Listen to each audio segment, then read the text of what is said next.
Well, friends, it's not so difficult to get 7 band in IELTS speaking if you take care of certain things and if you have a positive mental attitude.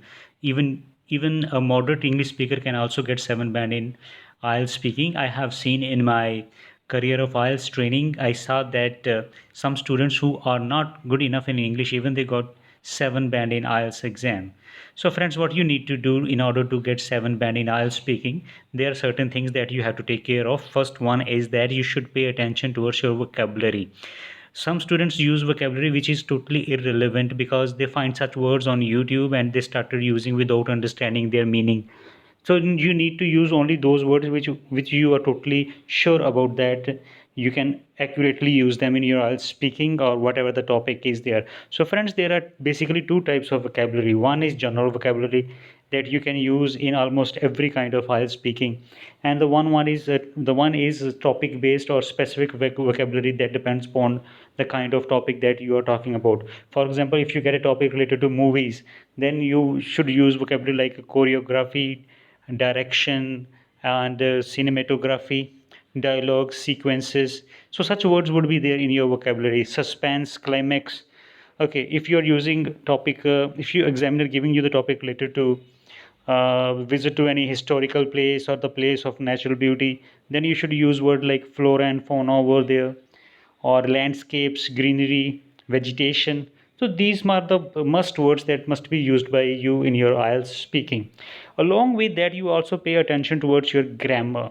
You have to use variety of grammatical skills over there. Like you should use simple sentences like subject, first form, object, or second form, depending on the tense that you are talking about. Then you should also use passive voice, conditional sentences, complex sentences, and compound sentences.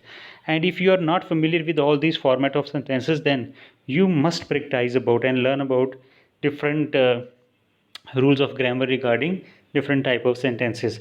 And along with that, you should also be familiar with certain kind of models like how to use should, could, may, might, would in active and passive sense.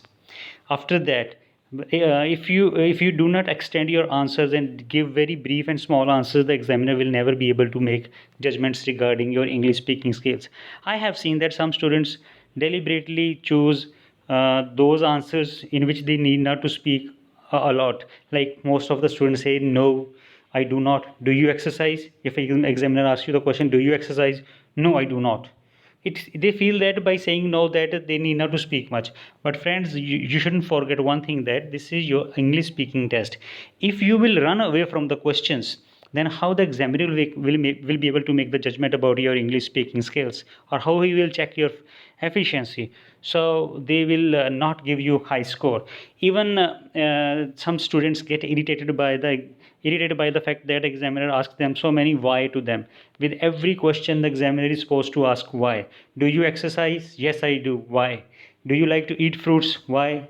Do you like to watch movies? Why? So every question is followed by why. So don't get irritated by this, and you should, before answering the question, you should also think in your mind the reasons for that particular answer. If you will not justify the reason, you will not get the score. So keep extending your answer till the examiner will ask you next question.